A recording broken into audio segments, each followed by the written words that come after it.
Could low levels of testosterone be risky for prostate cancer? In other words, the opposite of what people have been thinking about for decades, namely that high testosterone is the risk. Could low testosterone be the risk? Hi, I'm Dr. Abe Morgentaler. I'm here for the Sex Doctors podcast. And this may be a little bit of a nerdy topic, but but I like it. So maybe you'll be interested too. Before we start, a small disclaimer. The Sex Doctors podcast is not a substitute for medical or psychological advice. So ever since the 1940s, 1941 to be exact, based on the work of two guys, Huggins and Hodges, there's been this belief that testosterone is dangerous for prostate cancer. And they use the term that testosterone injections activate prostate cancer. And they also did work that showed that removing the testicles of men, castrating them, which severely lowers their testosterone, was helpful in men with metastatic prostate cancer. And so there's been this idea that since lowering testosterone is helpful for men with advanced prostate cancer, raising testosterone must be dangerous. And believe it or not, for 50 to 60 years, there was almost a complete prohibition against the use of testosterone therapy in men, mainly because people thought that it caused prostate cancer and made it grow quickly. When I did my training in the 1980s as a urology resident, every week we heard, at least once a week, we heard the phrase, giving a man testosterone is like pouring gasoline on a fire. That was pretty scary. And no wonder that there was a prohibition against the use of testosterone. It's actually amazing to think back. Like it's almost bizarre. So we knew that just to give you some context, it was known in the 1980s that smoking was a severe risk for lung cancer. The fear of testosterone with prostate cancer completely overshadowed that in terms of how bad it was. We were taught, we meaning trainees, from our professors, that if a man saw even just a couple of injections of testosterone for a brief period of time, he would develop prostate cancer and come back with clinical signs of prostate cancer within weeks to months. Like, wild. I mean, that's sort of the level of fear and concern about it. Of course, once testosterone therapy started being used, it became immediately obvious to me, because I started doing it in the late 1980s, early 90s, and then to other people, that my patients, their patients, weren't getting prostate cancer. I mean, that story was just no more true than believing in Sasquatch or right, Bigfoot or the Loch Ness Monster. But that's what the training was. And we still have left over today, even though it's been shown over and over again to not be true, we still have this fear that somehow higher levels of testosterone are worrisome or dangerous for prostate cancer. So arguably the most important study that shows that that's not true convincingly is the Traverse trial, with the main results published in 2023. This was the largest randomized control trial ever. It was originally designed to look at cardiovascular risk with testosterone, but they also looked at other things. And one of the things that they planned to do and did was to do a study looking at the risk of prostate cancer, primarily high-risk prostate cancer, but also any risk. And so they had a protocol for how it would be handled if somebody had a rise in their PSA, or if the PSA rose too much, or if there was a nodule that was felt. And then if the men went on to have a biopsy, all the biopsy specimens were then reviewed at a central location by one pathologist. And that's important because it takes out of the picture the cloudiness that can happen when different people are looking at the same specimens, right? Somebody may have a different threshold for saying something is cancer than another person, or they frankly may not be as capable, but we don't want to get into that. Anyway, so this was a clear study in over 5,000 men with a mean follow-up of 33 months, pretty good. And the number of cancers, any cancers, between the testosterone group and the placebo group were almost identical. 12 cancers with testosterone, 11 cancers in the placebo group. There's no difference. And when they looked at high-grade cancers, there were very few, and 5 in the testosterone group, 3 in the placebo group, also almost identical. And the important point, really, above whether or not they're the same or similar, is that the numbers were incredibly low. Testosterone did not cause this epidemic of prostate cancer, not in the general population we know now after 20 plus years of high rates of testosterone therapy being used, and not in this research population in a randomized controlled trial, no different than placebo. So high testosterone or testosterone therapy does not increase the risk of prostate cancer. That story should be dead. It's not, unfortunately, it's hard to change old ideas. But what I wanted to talk about is about whether low levels of testosterone might actually be a risk. and this is something that we see probably in all fields, is that when there is some dominant idea that might eventually turn out to be wrong, one of the problems of it is that it overwhelms any other research ideas, any other possible hypotheses, such as, oh my God, could the story be backwards, that low testosterone is the problem? And there's a few pieces of evidence that suggest that that might actually be true. But it hasn't been thought about that much because everybody's been so worried about high testosterone. So one of the things that's one of the items that's key is that we have different kinds of prostate cancer, right? And they get scored. Traditionally, they get something called the Gleason score, where higher numbers up to a maximum of 10 mean higher grade, which means more aggressive. And the scale goes between Gleason score 6 to Gleason score 10. Gleason 6 is the lowest risk, the best behaved. In fact, it's so well behaved that there's now a move afoot in the prostate cancer world to not even call it cancer anymore.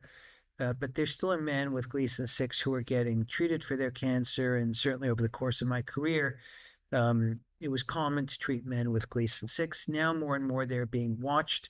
We call it active surveillance. And I certainly agree with that. It's a low risk cancer, maybe not cancer at all. Then we have Gleason 7, which accounts for the majority of cancers, prostate cancers, that now get treated.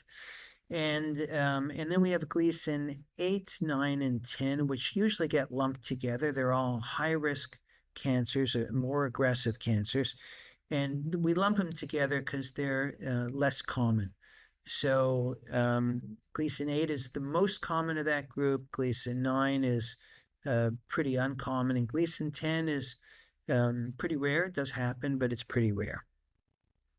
So we have studies that look at testosterone levels for groups of men that have Gleason 6, that relatively well-behaved cancer, testosterone levels for Gleason 7, which is a sizable group, and then testosterone levels for groups 8, 9, and 10. And testosterone levels decline from 6 to the 7, and from 7 to the higher, more aggressive cancers. So, and this has been shown now in several studies. Pretty consistent. What does that mean? It means that higher grade cancers, more risky or aggressive cancers, are associated with lower serum testosterone levels, the blood test results for testosterone, not higher. Lower testosterone. We then have in vitro. One other point on that. We also have studies that show that men with higher PSA values have lower testosterone. So PSA stands for prostate specific antigen. It's the blood test that we use for men to try and screen for prostate cancer. Higher levels, usually above 4, we say is a risk. And we do biopsies usually in men if their PSA is above 4. So if you look at some studies that have looked at grouping men according to their PSA levels and looking what their testosterone is. So there's one paper from a Chinese group by Tu and co-workers. They grouped men for PSA if it was less than 10. 10 to 20 was the second group, and then above 20. And testosterone levels progressively decreased for those 3 groups. Highest in the men with the lower PSAs, less than 10, lower for men in the 10 to 20 group, and lower still in the men with PSAs greater than 20. And if you look at the stage at presentation with prostate cancer, stage is whether the cancer is confined to the prostate or whether it has spread. Men who had spread of the cancer, which we call metastatic disease, had the lowest serum testosterone. If we look at research studies in animals or cell lines, we find something also very interesting, suggesting that low testosterone is a problem. There's one study by Chu, C-H-U-U, and co-workers, where they looked at these tumor cell lines, prostate cancer tumor cell lines that have been maintained in perpetuity for decades now. And you can grow these in a petri dish or a test tube, and you can provide varying amounts of nutrients that they need, like electrolytes, and also you can adjust and just isolate for changes in how much testosterone you provide them, or other androgens similar to testosterone, and what Chu and his co-workers found was that more aggressive appearance, phenotype of prostate cancer cells disappeared when they gave more testosterone. The testosterone gave them a less aggressive phenotype or appearance and how they behaved. Song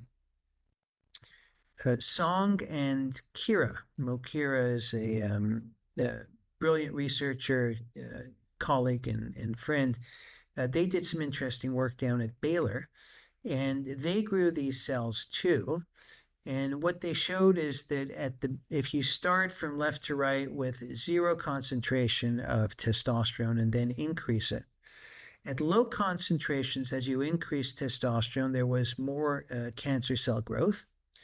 But once you got to around physiologic or normal testosterone concentrations and then increased beyond that, the higher levels of testosterone inhibited the growth of the prostate cancer tumor cells. So you take those two together and you say, well, hey, look here, more testosterone, normal to high levels of testosterone, actually appear to, at least in these tumor cell lines, to inhibit prostate cancer growth and to maintain a less aggressive appearance. Very interesting. And then Dr. Kira and Dr. Song together also did an interesting study in rats, where you can actually take tumors, you can grow them, you can implant them under the skin in the backs of these animals, and they grow.